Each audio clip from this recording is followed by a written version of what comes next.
Oi, eu sou o Maurício, eu trabalho com instrumentos musicais há 20 anos. Minha formação é em marketing, né, com especialização em varejo. Eu estou à frente da referência Instrumentos Musicais há 15 anos. Eu sou a Marina, eu sou head de marketing da Leves, eu trabalho há 18 anos em marketing, formada em administração e com MBA em marketing também. Estou há 4 anos na Leves e já vim dos segmentos de indústria e alimentício também.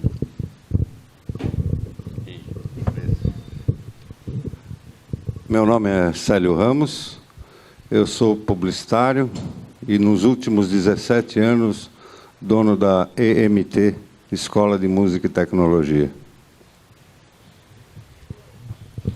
Meu nome é Renata Gomes, sou gerente de marketing da Abro Music do Brasil e vou ter o prazer de moderar esse painel aqui com vocês. Prazer, meu nome é Luiz, obrigado pelo convite, obrigado por vocês estarem aqui. Sou CEO da Gomark.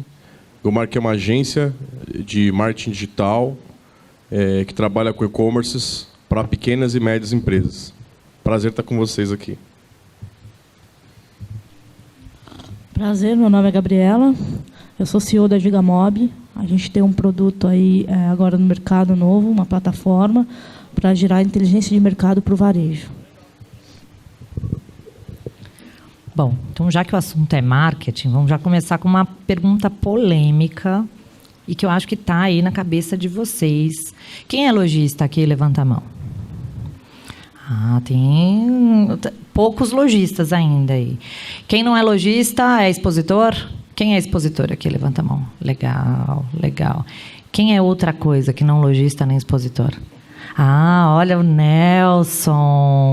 Que legal, editor da Backstage. Prazer, Nelson, você está aqui com a gente. Então, a primeira questão que eu gostaria de levantar, que afeta tanto todos os pontos da nossa cadeia, né, do mercado da música, é um cara chamado showroomer, que é uma coisa nova, né? O cara que vai lá e fica no showroom, né? Olhando, tira todas as dúvidas, aquele cliente que conversa com todos os funcionários da loja, tira todas as dúvidas, testa o produto, volta para casa, compra na internet. Isso é uma realidade no nosso mercado, hoje em dia. E o grande desafio é como fazer para converter este showroomer em um fã, em um defensor da tua marca, da tua loja, da tua empresa, e converter a venda através de um dos seus canais, né? Porque às vezes ele compra na internet, mas nem é no seu site. Então, quais os desafios que essa turma está enfrentando e o que eles podem compartilhar com a gente? Luiz. Nossa, difícil, hein? Falar de varejo, né?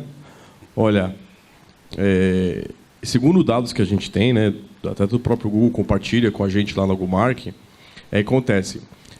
Hoje, em todas as compras que acontecem no nosso mercado, 37% das pessoas, antes de realizar essa compra, elas buscam referências sobre o produto, serviço ou a loja na internet, né?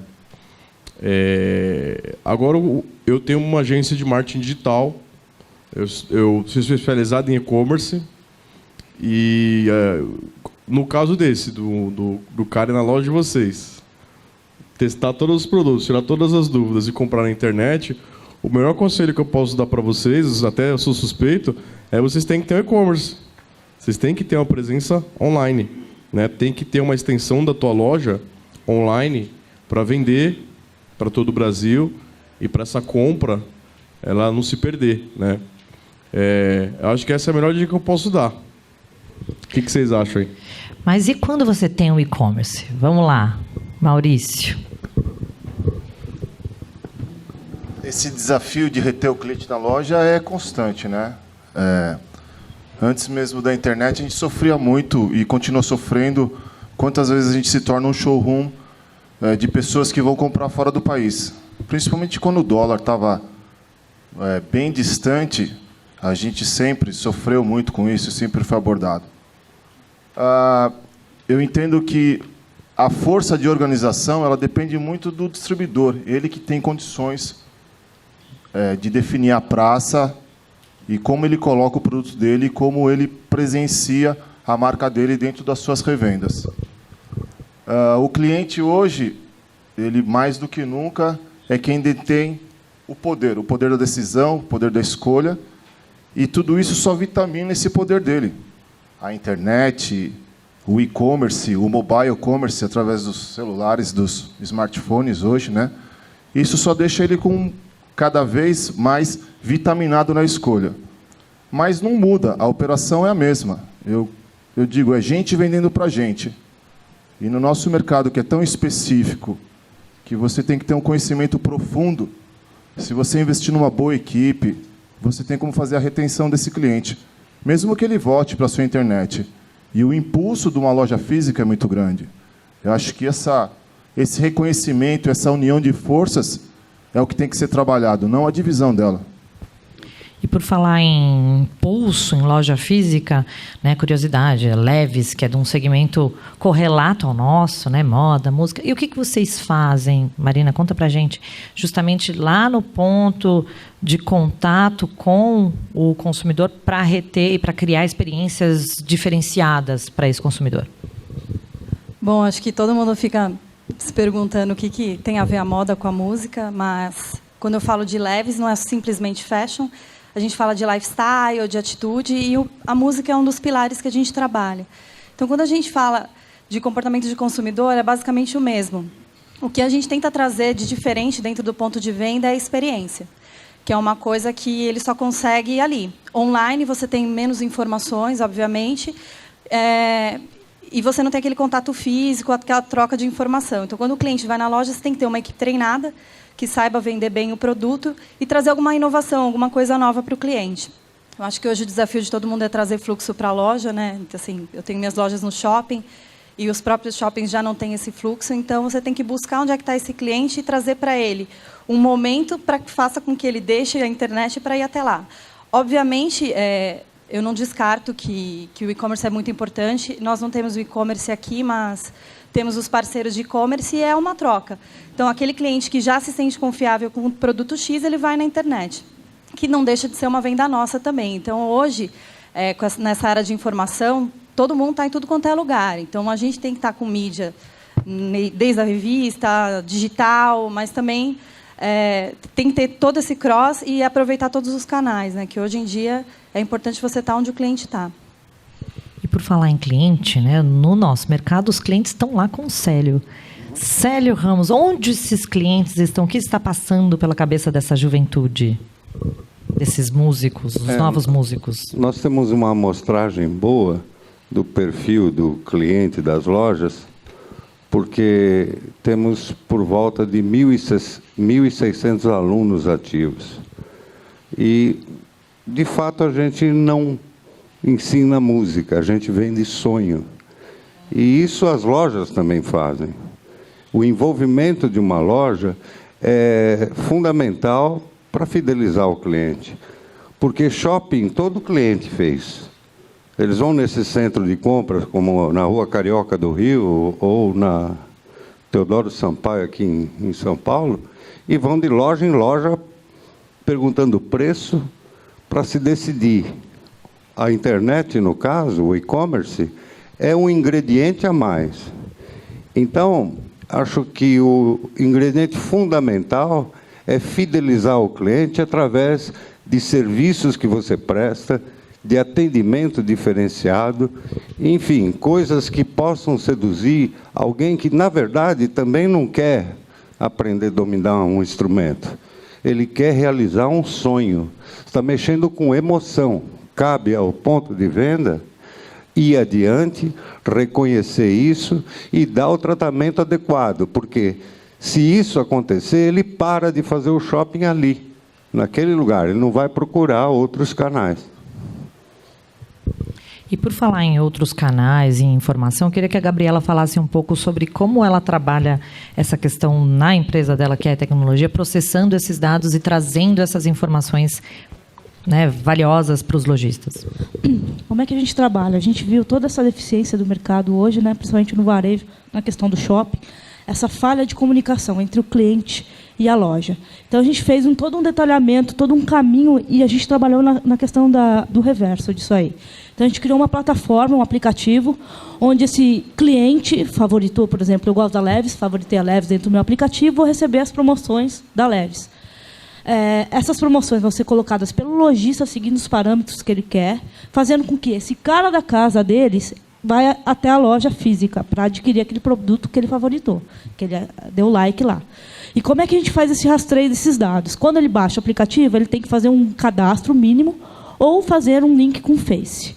Eu pego nesse caminho, na porta da loja, a gente tem um dispositivo, um hardware, que eu capto pelo ID essas informações e fomento o painel do lojista onde ele inseriu aquelas promoções, gerando assim esses dados, quem é o cara, o que ele gostou dentro da loja dele, enfim.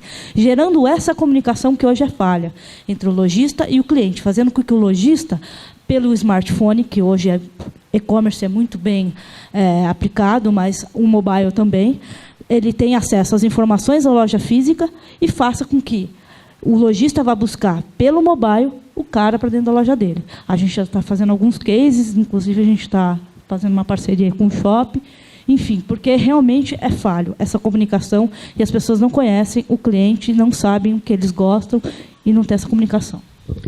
E por falar em conhecer o cliente, em entender o que ele está pensando, o universo que ele está vivendo, Luiz, marketing de conteúdo hoje, né? Está se falando tanto de mídias sociais, de você ter a melhor experiência no seu site, de trazer informações. Vocês trabalham diretamente com isso, né? Isso vende, não vende? A nossa dificuldade é entender o que eu vou preparar que vai trazer realmente o interesse e esse interesse converter em venda. Fala um pouco sobre isso para a gente. Legal. Assim, a gente falou aqui, né, sobre estar onde o cliente está em todos os lugares em que o cliente consome informação, né? A gente falou aí que o cliente tem o poder e assim a verdade é que a gente passou por uma primeira revolução em que tudo que a gente começou a fazer estava envolvendo a internet, então a gente consumia informação através da internet e agora nós já estamos em uma outra revolução.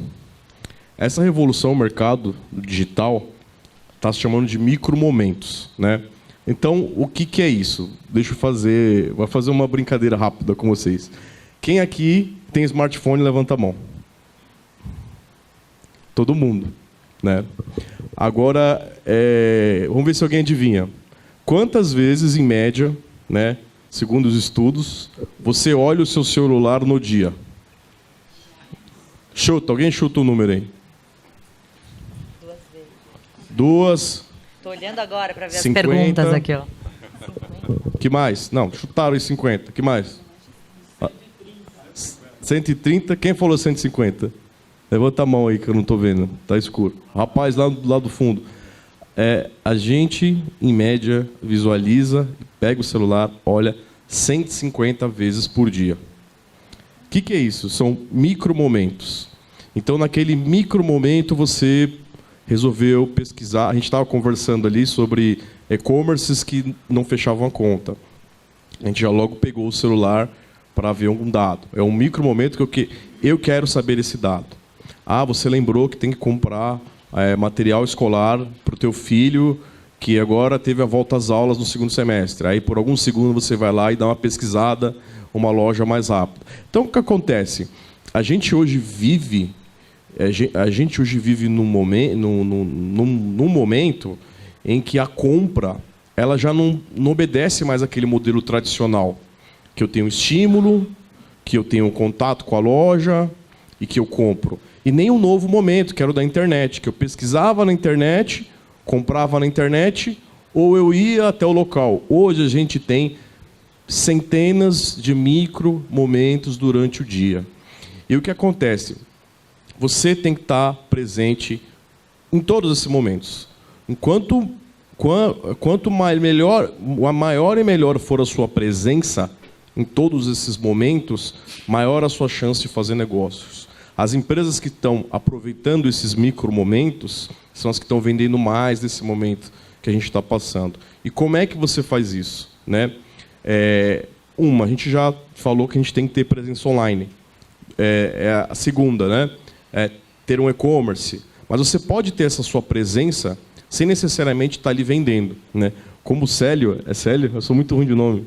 O Célio falou, né? Vocês vendem sonhos, né? O cara quer ser o novo rockstar, o cara quer ser o cara quer viver da música, é o sonho dele. Então, ele quer pegar umas meninas, ele quer pegar umas menininhas.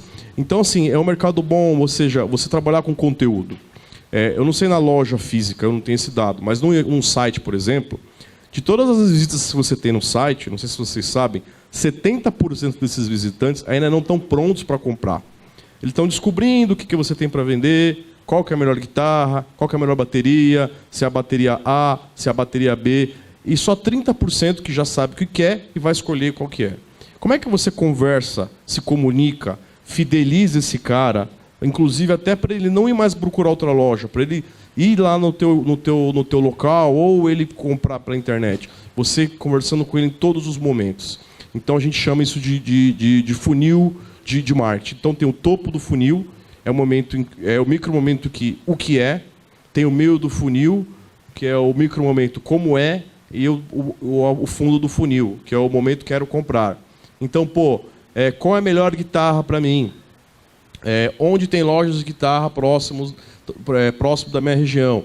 Então é por isso que hoje eu acho bem legal, todo mundo que tem comércio, todo mundo que tem e-commerce, você tem que ter um blog, você tem que ter um portal para você escrever, para você falar com o teu público, para você falar para ele, qual que é a melhor guitarra, como você define, escuta, como é que você define qual que é o melhor instrumento para o som que você vai ter. Porque na jornada de compra dele, do que é melhor, do que precisa, até ele comprar, ele se relacionou com você em todos os micromomentos, em todos os momentos. Então, a compra é uma consequência de toda essa jornada. E só para fechar, muitas vezes a gente recebe cliente lá e fala assim, preciso vender mais. Preciso vender mais, preciso fazer um investimento. Mas vamos ver aqui o que acontece. Você está vendendo quanto? Estou vendendo 10. Quantos te procuram? Me procuram 100. Se cada 100 que manda o contato para você, 10 compram, é um número bom. Seu problema não é vender, seu problema é que tem pouca gente entrando no seu site, né? E aí até é interessante porque a Gabriela, desculpa te cortar, a Gabriela tinha falado disso de entender essa entrada do consumidor não só no site, mas também na loja, né? Você tinha falado que você tem um case interessante. Conta um pouco para a gente de como funciona. Então, na verdade, o case que a gente tem é no shopping, não foi numa loja específica, justamente para ele gasta muito dinheiro investindo em ferramentas caras, né, de vídeo, Wi-Fi e tudo mais, para mapear o consumidor dele, né?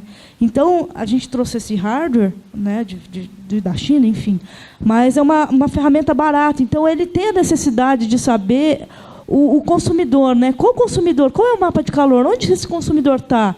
Porque ele também ganha com isso, né? Ele cobra mais ou cobra menos por metro quadrado, para a área mais visitada, enfim. E hoje é uma necessidade muito grande, né, de você conhecer realmente quem é seu cliente. Será que eu estou trabalhando com ele da forma específica? Ele gosta de uma marca X, não gosta da marca Y. Como é que eu estou conduzindo essa minha comunicação com ele, né? Enfim, tudo isso, hoje o mercado, a experiência do consumidor, hoje, ela está se afunilando. E o cliente, não existe mais cliente E, A. Hoje, ele tem um poder de compra, ele quer ser tratado muito bem, ele quer ser, peraí, eu me chamo tal. Então, essa deficiência do mercado, que o mercado virtual trabalha com ele de uma forma mais customizada, também está agregando muito mais a venda virtual do que a experiência dele. Enfim, às vezes o vendedor não estava de bom humor e tudo mais. Então, tudo isso também é um serviço agregado do produto, que o consumidor na loja física está perdendo, né? Enfim. Agora, você falou um ponto importantíssimo. O vendedor não estava de bom humor. Né? É fato. Né, gente? Como criar uma cultura forte dentro da sua empresa, fazer da sua empresa uma marca forte, engajando pessoas e fazendo com que essas pessoas, com que o seu time seja realmente a melhor forma de publicidade que você possa ter. Marina. Essa é uma parte bem complicada, porque você está lidando com pessoas, né? Você consegue trabalhar todo um treinamento, motivar suas equipes, estabelecer metas e, ao mesmo tempo, premiação de acordo com o cumprimento dessas metas. Mas é o dia a dia. O importante é ter uma equipe coesa. Então, quando eu falo isso, eu tenho lojas próprias e lojas franqueadas. Então, o atendimento é diferente, porque as lojas próprias a gente consegue ter um pouco mais do poder sobre a operação. Já as franquias é uma pessoa que tem o business e vai contratar a pessoa que ele acha que é interessante. O que a gente tem feito, que funciona bastante, é um trabalho de consumidor oculto. Não sei se vocês conhecem, já ouviram falar, você leva um cliente nos pontos de venda para poder fazer a mensuração da experiência. Então, como foi o atendimento, a vitrine estava boa, até o som da loja impacta na compra. Então, o que foi oferecido, a equipe está bem treinada, então você consegue fazer essa mensuração, porque como a Leves está em todo o Brasil, são mais de 60 lojas, fica muito difícil você monitorar. Então, existem equipes de campo que fazem esse trabalho, mas você tem outras ferramentas que te ajudam, que te dão um reforço para poder manter a mesma qualidade de atendimento em qualquer ponto de venda. E na escola, hein, Célio? Como você treina pessoas para trazer mais pessoas e para criar aquela cultura tão forte que é a cultura da EMT, né? A maior escola da América Latina. Fala para a gente. Nós também, foi colocado em pauta em certa ocasião, as aulas online em confronto com aulas presenciais.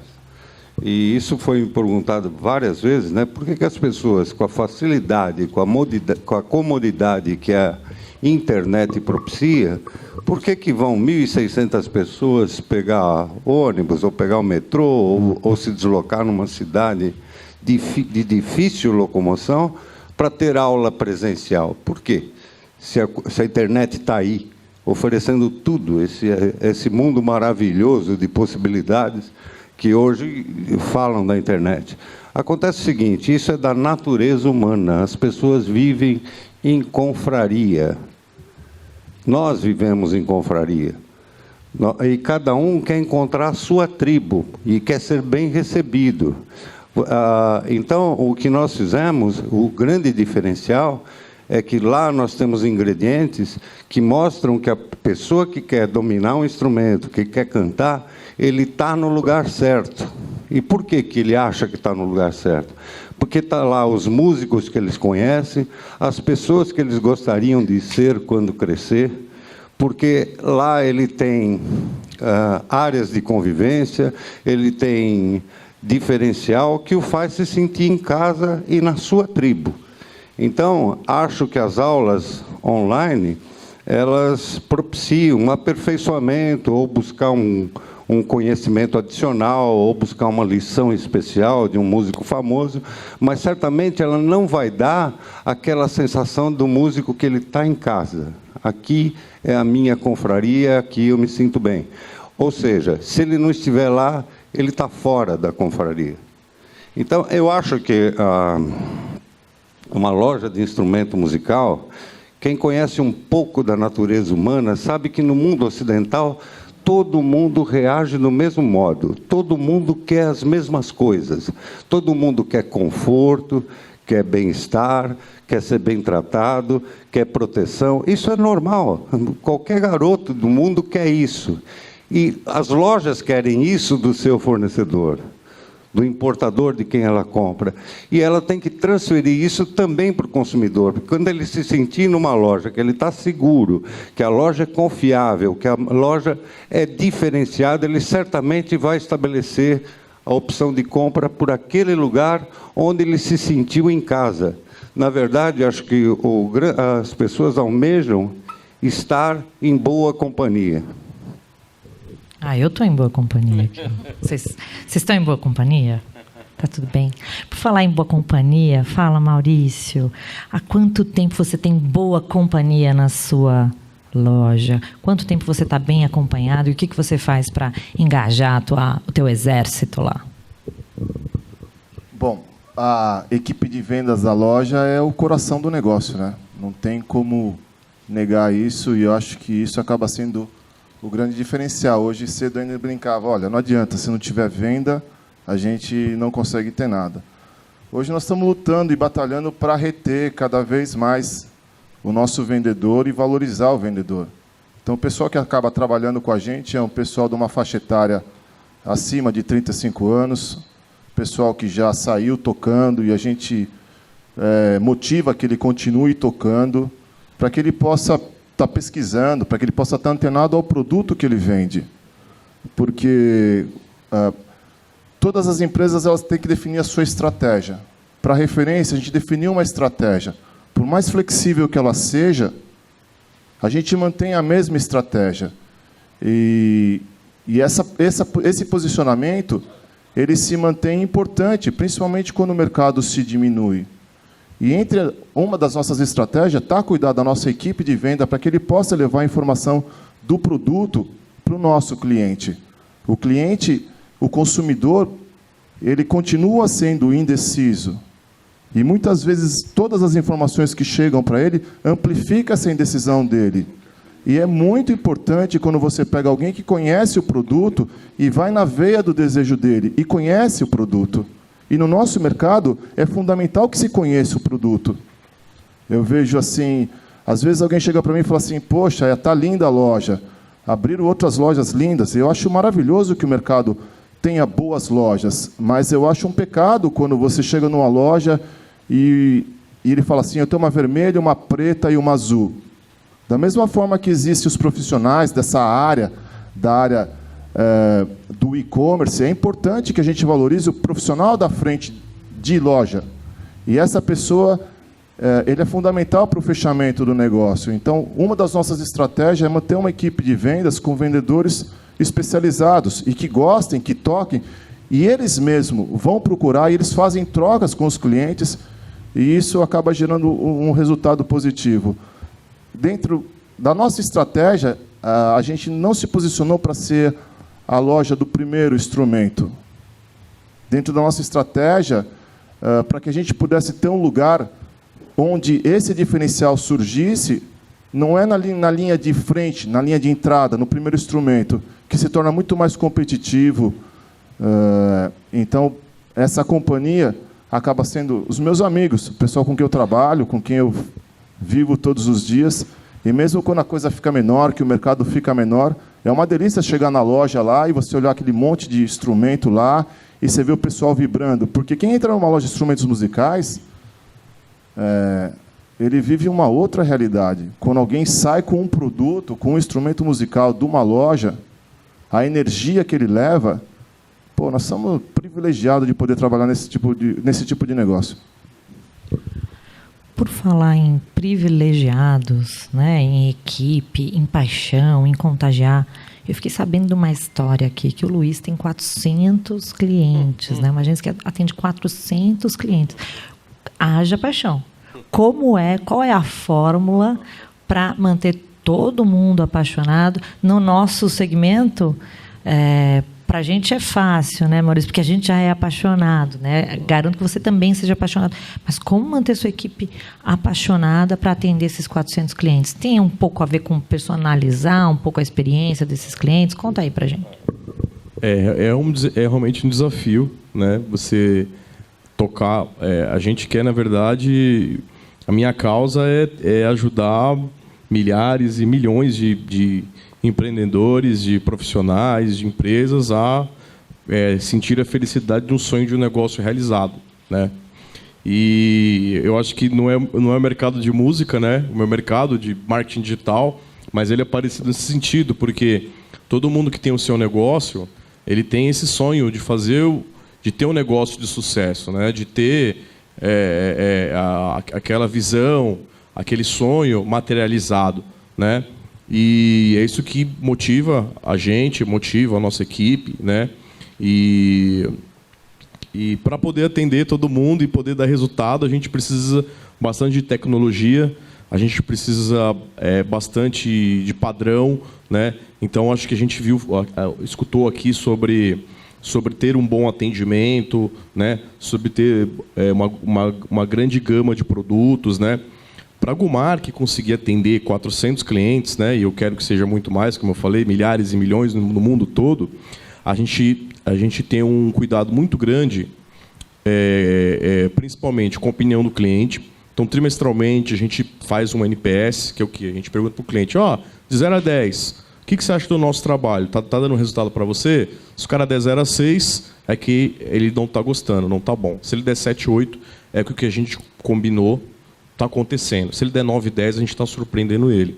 E em cima dessas respostas, né, detratoras, porque tem detrator, dessas respostas neutras, é onde está o nosso maior aprendizado para melhorar atendimento, para melhorar o método de entrega, para melhorar tudo o que a gente faz, né?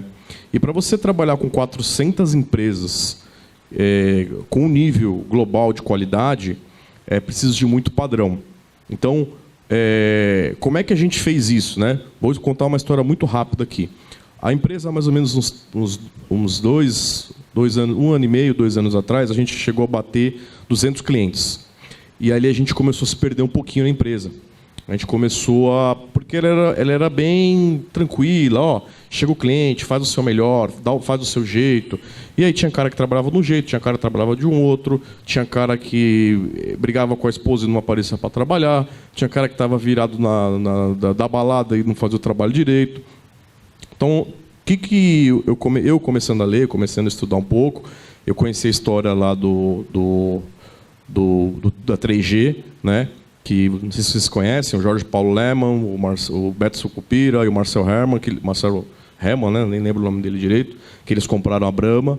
A Brahma era uma cervejaria regional e fizeram da Brahma, né, a maior empresa aí, uma das maiores empresas brasileiras, a maior cervejaria do mundo. O que acontecia lá na Brahma? Quando eles chegaram lá na Brahma, né, eles experimentavam a cerveja 9 horas da manhã, tinha um sabor. 10 horas da manhã, ela tinha um outro sabor. 11 da manhã, ela tinha um outro sabor. Meio-dia, ela tinha um outro sabor. Aí eles, caramba, não tem padrão nenhum, né? Vamos lá em outra cervejaria, vamos em outro... Pega essa aqui, vamos lá em Agudos. Mesma coisa acontecia. E por que isso acontecia? Eles começaram a perceber o processo. O que era? O mestre cervejeiro, de hora em hora, ia lá, lhe dava um gole. Põe mais lúpulo. Aí daqui uma hora ele... Põe mais cevada. Aí passava uma hora, põe mais água. Ou seja, não tinha um padrão de trabalho. E aí que eles implementaram um método, né, de trabalho, que é o gerenciamento pelas diretrizes, o PDCA, que basicamente é o seguinte, gente. Você tem que... Numa loja de instrumentos musicais, por exemplo, você deve ter lá o seu ponta da rede. O cara que mais vende. O cara que é o vendedor número 1. O cara não perde negócio. Você como dono da loja, ou você como gerente... ou como você lead de vendas, você tem que mapear o que esse cara faz. Como ele atende, como ele aborda, como ele negocia, como ele acompanha, como ele faz o follow-up. E aí o que você faz? Você pega esse jeito que ele trabalha e padroniza. E aí você treina todo o seu time para trabalhar desse jeito. E aí você faz isso em vendas, você faz isso na logística, você faz isso no financeiro, e aí você vai ter uma operação, o quê? Toda padronizada. E foi isso que a gente, lá atrás, quando a Algomark estava começando a se perder, começou a fazer. Padronizamos toda a operação. Então, a gente tem um padrão. Então, o cliente entra, a gente já tem um cronograma para atender a empresa por 12 meses. Cada elemento envolvido, ele já tem um to-do para fazer com esse cliente, né? Então, acho que esse é o segredo de atender 400 clientes com qualidade. É o quê? Você ter uma operação padronizada, né? E eu acho que isso vale para qualquer tipo de negócio. Se você tem vendedores bons e vendedores médios, vendedores ruins, padroniza o jeito que o melhor vendedor trabalha. Se você tem fornecedores bons, médios e ruins, padroniza o jeito, padroniza o fornecedor top. Financeiro, padroniza pelo melhor valor, sempre. Você vai ter uma empresa, um comércio padronizado, trabalhando em alta performance e, o mais importante de tudo, escalável, né? Eu vendo 1.000 instrumentos musicais por mês, quero vender 2.000. Putz, mas não dá, não tem vendedor, não tem fornecedor, não tem nada. Não, contrata, treina, certifica que esse profissional é capaz de trabalhar dentro do seu padrão, que as coisas vão acontecer. O segredo é mais ou menos por aí, o segredo. Você falou uma palavra interessante, escalável, que é o segredo quando a gente fala de startup, né, Gabriela? A Gabriela tem uma startup. Conta um pouco para a gente o que é ter uma startup e essa história do escalável. O que as startups podem ensinar para o nosso mercado de música? Eu entendo assim, quando falo em startup, eu vejo como uma empresa comum, né? Porque tem funcionário, tem conta, tem que vender, tem que crescer, enfim. Mas não tem o Steve Jobs por trás, investindo dinheiro lá na nuvem, né? Só investe, infelizmente, investidor brasileiro só investe se estiver dando retorno. Não, mas a gente vê essa moça aí, ó, toda, né, tá com investimento aí, né? Tá toda arrumada. Bom, vamos lá. O que é escalável, né? Quando você começa a vender e ganha escalabilidade nessa venda, né? Então, por exemplo, eu vendi daqui 3 meses eu já estou com 4, 5 clientes aqui, enfim, vai escalando isso, né? E você tem que ter um planejamento muito sólido para tornar essa escalabilidade concreta. Então, o que você faz? Você tem algumas ferramentas. Você tem uma das ferramentas que ele trabalha, que é o SEO, né? Que é você ganha lá o ranking, no caso de e-commerce, você ganha ranking no Google, você consegue ganhar mais visibilidade, ou você tem um case de sucesso, você replica isso para outro cliente, traga esse cliente para esse case de sucesso ver está funcionando, trabalha com algumas feiras para divulgar, enfim, em alguns nichos específicos do varejo. Você tem várias ferramentas para escalabilizar isso aí, né? Para você vender isso aí e trazer cliente para você. Marina, escalável. Experiência Leves Brasil, você falou para a gente que você está há 4 anos na marca, né? Vocês têm franquias, vocês têm lojas próprias. Né? Aqui eu estou com vários lojistas que têm as lojas próprias também. Quais são os desafios da loja própria que fizeram com que vocês optassem pelo modelo franquia e não... Renata, só um minutinho. Eu acho que assim, a questão também da escalabilidade, eu acredito muito na questão da parceria.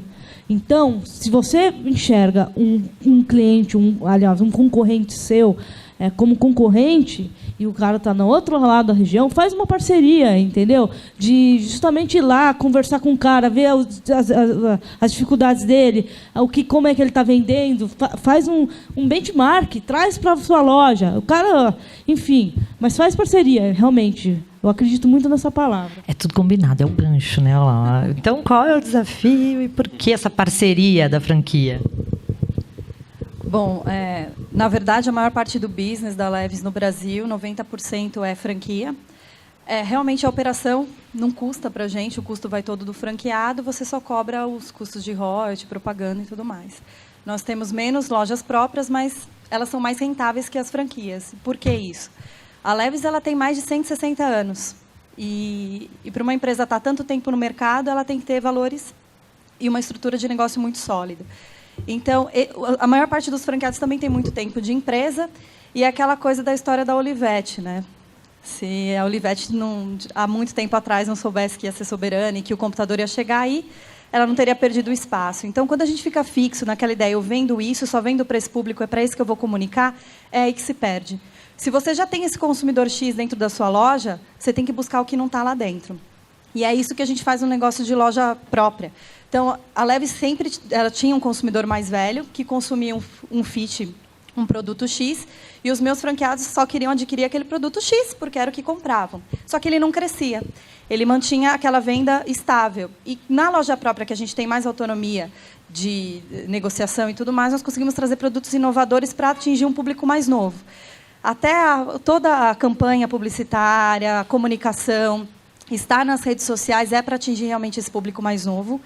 E foi essa estratégia que a gente fez. Então, a ideia é como padronizar isso. Então, trazer esse conceito de inovação, que hoje em dia o consumidor ele procura qualidade de vida. E quando a gente fala de qualidade de vida, não é só saúde.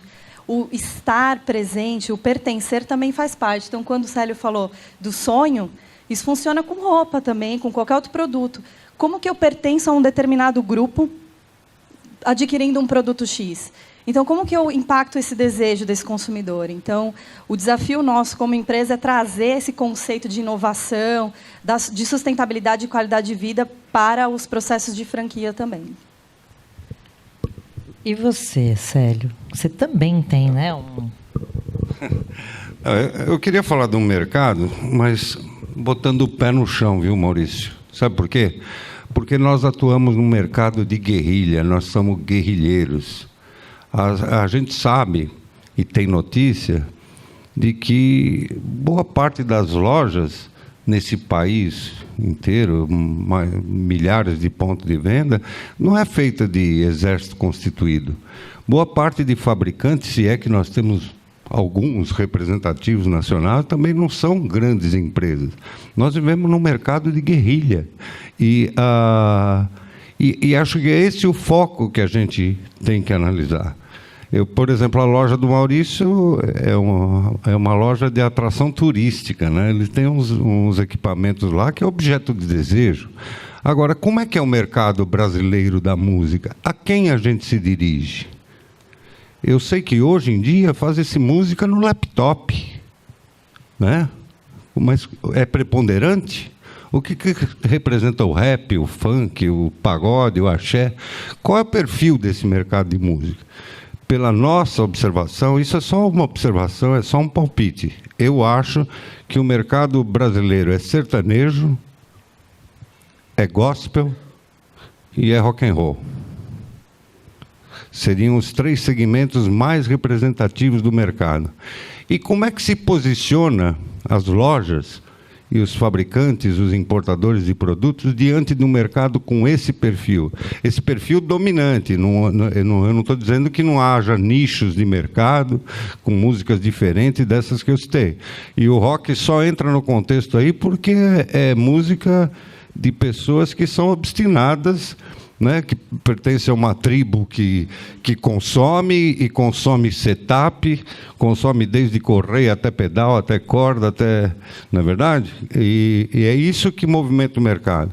E eu acho, sinceramente, que qualquer empresa tem que buscar o posicionamento. A quem você atende?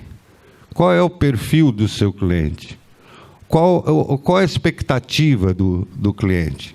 Então, esse é um retrato que eu não tenho, sinceramente, porque eu estou numa cidade grande, estou numa escola de propaganda com 100 licenciados no país, mais de 100 escolas são licenciadas para usar a nossa metodologia, e muitas delas não têm nem CNPJ.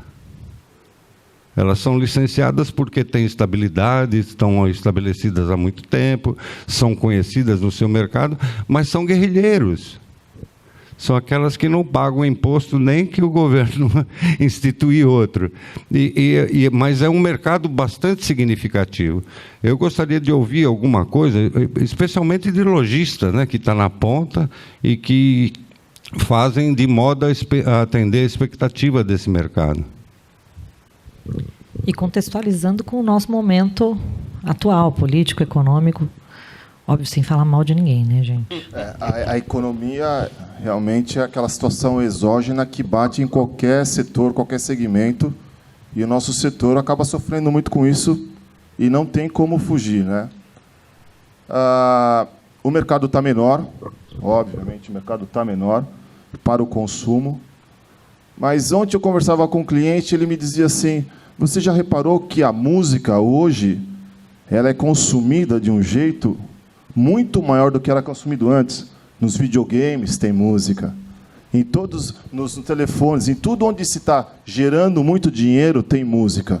E talvez o mercado que produz a música ainda não entende isso. Outros acham assim: o garoto não quer mais ser rockstar. Para ele é suficiente aquela aparição dentro da rede dele, já está bom. Esses dias tinha o vice-presidente da Remo na loja, ele dizia do impacto do YouTube sobre as clínicas nas lojas.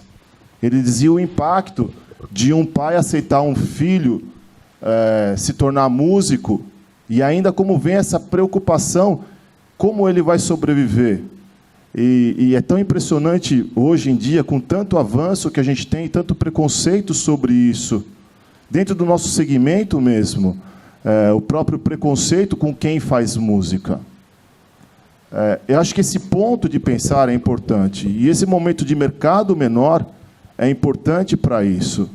Porque nós temos um diferencial, nós temos uma particularidade do nosso negócio. Daniel, obrigado por me convidar aqui. Quando eu tenho a oportunidade de dividir um pouco o meu pensamento, é por uma escolha de atuar no mercado, pela escolha de você participar e fazer algo por esse mercado. O rock, ele é a porta de entrada, muitas vezes acaba sendo, mas tem uma pluralidade muito grande de música. E é muito legal quando você pega assim pessoas economicamente resolvidas que sobrevivem de outros segmentos, juízes, médicos, advogados, e que vão à loja com os filhos e desejam aquele tipo de instrumento que talvez na adolescência dele ele não pôde adquirir e não pôde comprar. Eu acho que todo esse processo de transformação que se faz de um aprendizado, ele vai levar a gente para um outro lugar. A grande dificuldade mercadológica que eu vejo é que esse desalinhamento do nosso mercado com essa crise que a gente enfrenta, ele acaba criando movimentos difíceis, sem precedentes. Muita economia de escopo, de escala poderia existir. Não pode depender unicamente de uma loja para a loja fazer o mercado crescer. Eu acho o blog super interessante, mas é super difícil para um varejo que ele compra um produto e vende um produto e não é dono da marca, ele definir uma posição, ele se tornar mídia. O varejo tem um papel importantíssimo, principalmente o varejo físico. O varejo ele tem que encantar, ele tem que ser o estímulo da compra daquele instrumento, né? Então, esse reconhecimento do que está acontecendo com a situação econômica, com o cenário de mudança, se tentar achar um bode expiatório, dizer é isso ou é aquilo, eu não vejo assim. Eu vejo uma interligação geral. Eu estava assistindo o jornal da Bandeirantes esses dias de manhã e eles já falavam assim, bom, quer falar com a gente, vocês falam pelo Facebook, vocês falam pelo Twitter, vocês falam pelo WhatsApp. Aí o outro falou pelo e-mail, o outro falou, não, e-mail não. Quer dizer, já não quero nem mais ler e-mail. A coisa é tão dinâmica, né, que a gente fala assim, pô, Skype já está morrendo. Então, a tecnologia, ela vem numa velocidade muito grande. E eu volto no que eu falei no início. É gente vendendo para a gente. Hoje, talvez, o WhatsApp ligado e as câmeras ligadas e uma intervenção. Mas o consumidor, ele existe, ele está aí. Talvez ele postergue um tempo. Mas o desejo de comprar, ele existe. E cabe à loja se posicionar. E cabe às empresas que estão de guerrilha que saiam do mercado.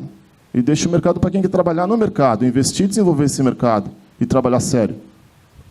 Eu ouvi, né, na nossa discussão prévia que esse é o momento em que os bons serão definidos, né? Os bons, a Marina falou muito bem, que os bons vão resistir, vão sobreviver, né? E ser bom não é ter a ideia genial, né? Pelo menos eu imagino isso. É entender realmente o que o seu consumidor quer. Porque, às vezes, a inovação está naquilo que é muito óbvio, mas que ninguém olha. Está todo mundo... Na verdade, as pessoas podem até olhar, mas ninguém enxerga. Né? Então, justamente essa interação com o consumidor final, entender a movimentação dele dentro da loja, criar conteúdos e entender como esses conteúdos são percebidos, estudar essas confrarias, pensar em marcas correlatas e aplicar no seu negócio, que faz toda a diferença. E a dificuldade do varejista, do lojista, é achar tempo em todas as 44 horas que ele tem que fazer o dia dele render para criar todas essas ferramentas, essas estratégias, né? Então, justamente, acho que iniciativas como essa do Daniel, a nossa própria Expo Music, esses momentos de encontro servem justamente para a gente quebrar essas barreiras e conversar com pessoas, conversar com concorrentes, por que não, com parceiros, e realmente tentar criar o maior número de atividades, de iniciativas juntos para que a gente possa movimentar nosso mercado. E por que não contando com marcas, empresas correlatas, né? Antes de... a gente vai ter espaço para 3 perguntas de vocês. Antes dessas 3 perguntas, eu tenho uma hashtag aqui, né? Crise é momento de... Cada um de vocês vai me dar uma resposta, uma hashtag básica. Oportunidade. Vamos lá, Célio. Crise é momento de... Oportunidade. É frase feita, mas... Marina? De se reinventar. Ontem eu vi a melhor, foi do Jair da Foxtrot. Saia vivo da crise. Vamos ser realistas e vamos sair vivo dela. Olha, é difícil, hein? Olha, eu acho que para a gente, eu costumo falar para a minha equipe o seguinte, né? Porque antes de falar o que eu falo para a minha equipe, tem 2 coisas que a gente não controla. Ninguém de vocês. Eu não controlo a economia e eu não controlo o que o governo pode fazer. Não controlo.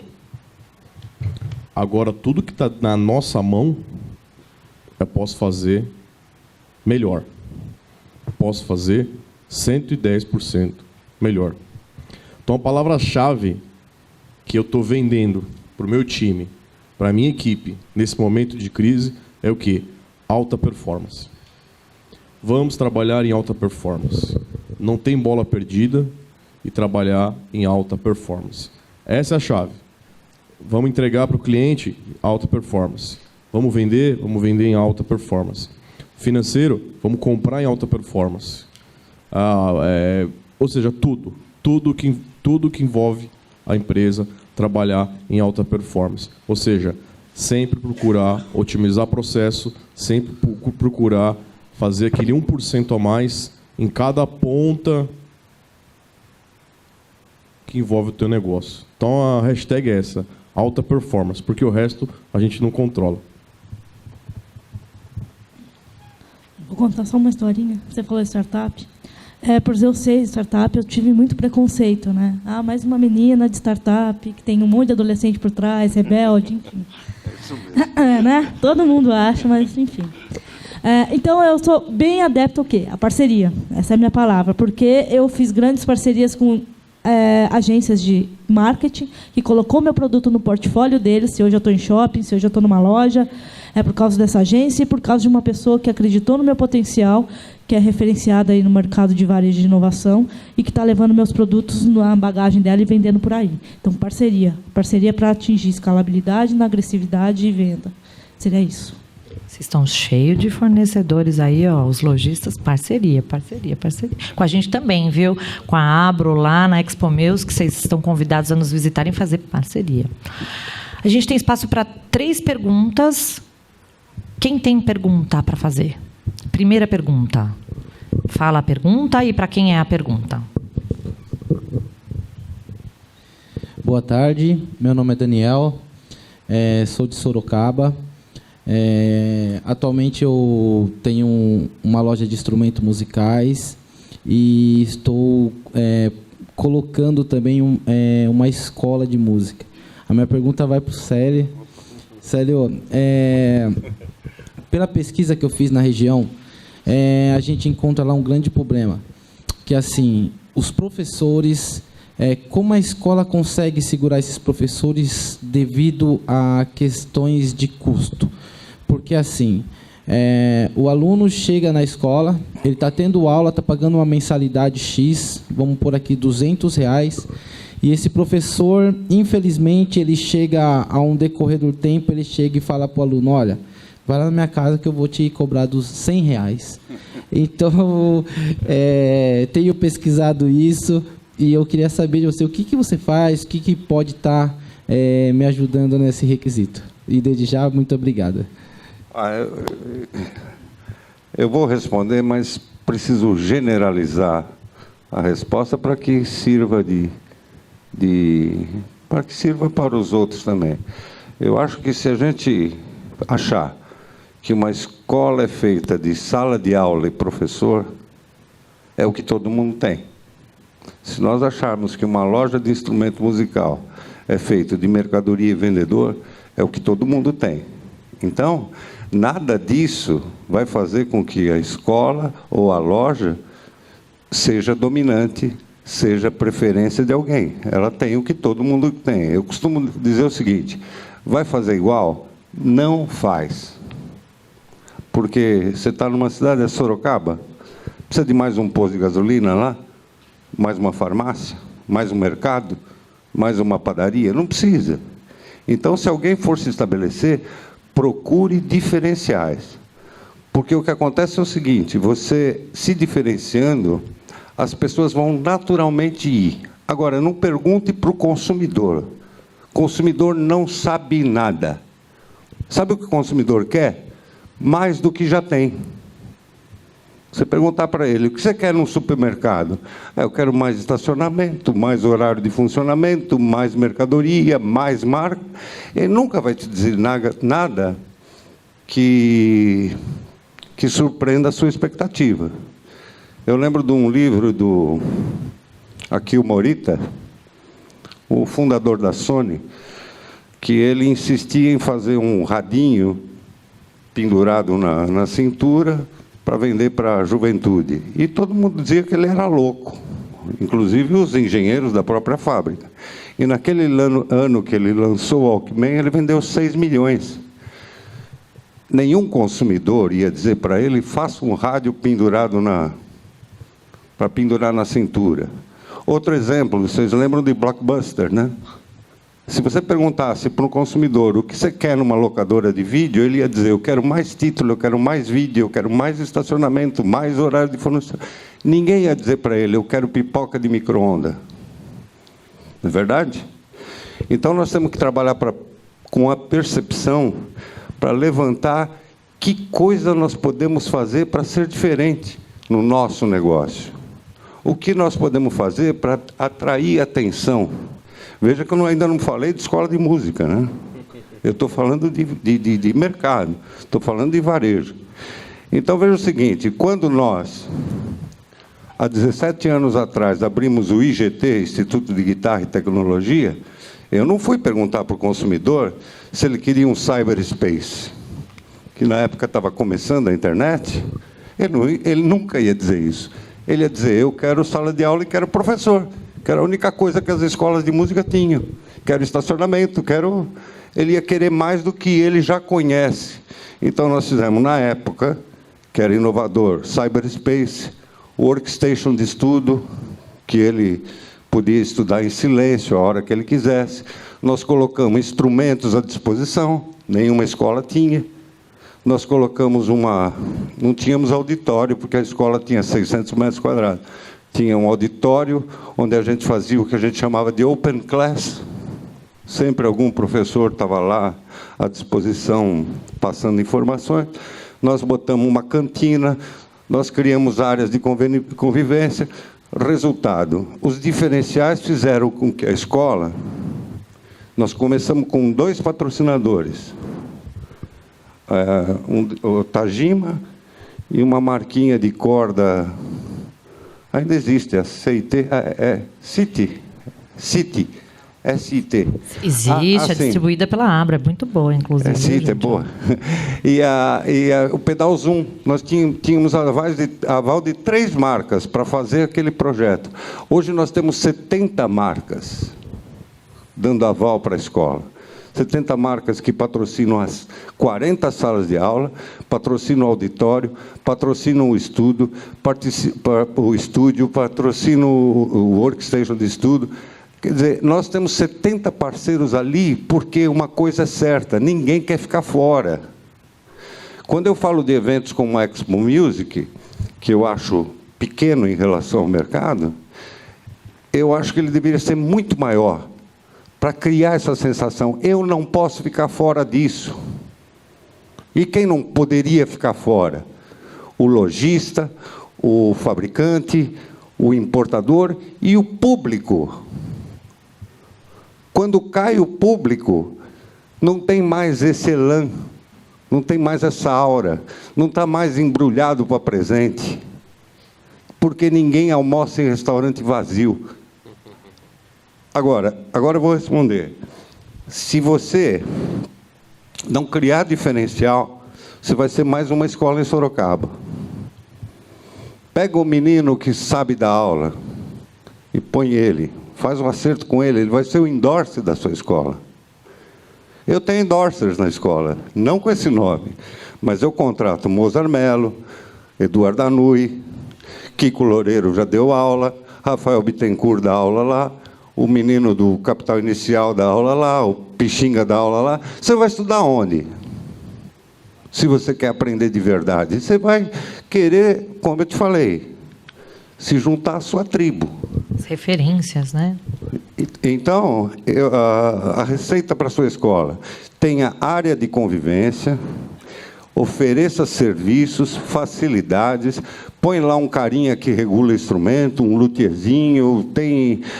Alguma coisa você tem que fazer. Eu não sei qual é o diferencial, porque eu não conheço o mercado de lá. Mas faça diferente. Ou então, não faz. Porque o professor vai pegar o aluno e levar para casa. Ele vai ter o mesmo em casa, né? E aí entender isso que ele falou de não perguntar, porque a gente fala uma coisa e faz outra, né? Geralmente o brasileiro, quando ele é perguntado, ele responde com a maior cortesia, chega em casa e compra totalmente diferente, né? Eu tenho uma historinha para contar. Eu estou velho para chuva, tenho mais de 50 anos de vida economicamente ativa. Eu só não sou do tempo do R$1.000, mas o cruzeiro, o cruzado, o cruzado novo, o cruzeiro real, o RV, eu passei por tudo isso. Sobreviveu? Eu nunca conheci um período de estabilidade prolongada no país. Nunca. Nunca. Eu flertei com a crise, Maurício, desde 1969, quando eu abri minha agência de propaganda. E que recentemente foi absorvida por uma multinacional, e eu dei graças a Deus, né? Que agora não tenho mais nenhum compromisso com essa profissão que antes vivia de gente que tinha percepção e sensibilidade e arte. E hoje, sabe o que virou? Uma função técnica. Por quê? E a mesma tecnologia que está interferindo em todas as profissões está interferindo na arte. Você vê o que aconteceu na música? Está cheia de tecnologia, mas nem por isso fazem música melhor que Beethoven. Entendeu? A propaganda está cheia de tecnologia, mas nem por isso fazem arte melhor do que a história que eu vou contar aqui. Que é a história que conta a dificuldade de enxergar o óbvio, que é muito difícil de enxergar, porque ele está embaixo do nariz, você não enxerga. Então, tinha um sujeito na década de 20, em Nova York, que ele chamava Adams, e foi apelidado de Obvious Adam, porque ele tinha a capacidade de enxergar o que ninguém conseguia ver. E um exemplo da capacidade dele foi quando uma famosa joalheria, com sede no Japão, em Tóquio, em Londres, em Paris, em Frankfurt, resolveu se estabelecer em Nova York, maior cidade no mundo, e na principal avenida do mundo, a Quinta Avenida. E chegou a receita de sucesso. Não é verdade? Famosa no mundo inteiro. Vai para a maior cidade do mundo, na mais conhecida avenida do mundo, não tem o que errar. Mas não deu certo. Abriram a loja, não deu certo. O que eles fazem quando não dá certo, Maurício? Troca o gerente, né? Aí, trocou o gerente, o que eles fazem quando não dá certo? Troca a agência de propaganda, não é verdade? E aí, não alavancava as vendas. Aí chamaram esse profissional, o Adams, para ver o que ele dizia em relação à loja, né? O que está acontecendo com essa loja. E ele foi lá, passou uma tarde, olhando para tudo com cara de bobo, porque quem pensa tem cara de bobo, né? Olha para o nada, para o vazio. E ele ficou uma semana inteira nessa, andando para a rua, para cima e para baixo, e depois sentenciou. Olha, é o seguinte, o movimento na avenida é de tarde. E de tarde as pessoas evitam o sol andando do outro lado. Se a joalheria for do outro lado, ela vende. E foi isso que aconteceu. Ela só estava no lado errado da avenida. Então, vai na escola, não pergunte para ninguém, conte com a sua percepção, troca ideia com os amigos que você considera criativo e faz a sua escola nesse formato, mas diferente de todas as outras. Embrulha ela para presente. As pessoas não querem ver as coisas que eles têm em casa. Eles querem o objeto de desejo, o sonho. Quando abri o IGT, comprei 36 mesa bug. O precinho camarada do René. Mas mesmo assim uma grana, desgraça. Por quê? Porque o sonho de todo guitarrista era plugar uma guitarra no mesa bug. Em 1997, sabe quantos fizeram isso na vida? Pouquíssimos. Então, é isso, as pessoas querem ir atrás do sonho, atrás do desejo, atrás da cobiça. Faz da sua escola um lugar de visitação. Arruma pretexto para ter gente. Gente é o ingrediente principal de qualquer negócio relacionado ao público, ao varejo. E é isso, observe o mercado. Contrata os professores que têm mais prestígio na região. Paga diferente, para que eles sejam fiéis. Porque é impossível você pedir para sempre que as pessoas tenham amor à arte, que trabalhem com paixão, sem ter receptividade. Pague diferente, diferencia eles. Porque aí, a hora que o mercado, que os meninos... Veja o seguinte, nós temos uma vantagem. Nós não precisamos contar para 1 milhão de pessoas, não. Se eu contar para 100 meninos lá, para 10 garotos, que vai o Andy Timmons fazer um workshop...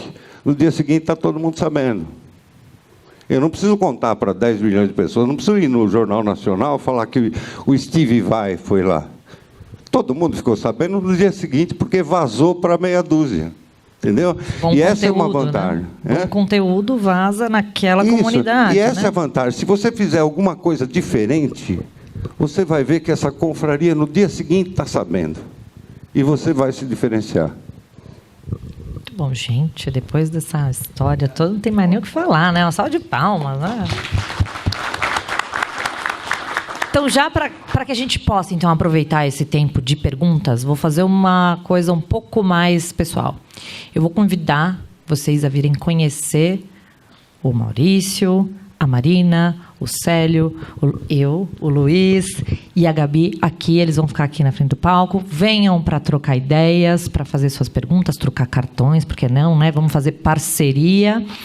E vou agradecer a presença de vocês. Vou encerrar, por enquanto, essa parte formal aqui. Agora a gente vai se aproximar de vocês. Agradecer a presença de vocês. Agradecer o Daniel e as marcas pela iniciativa do evento.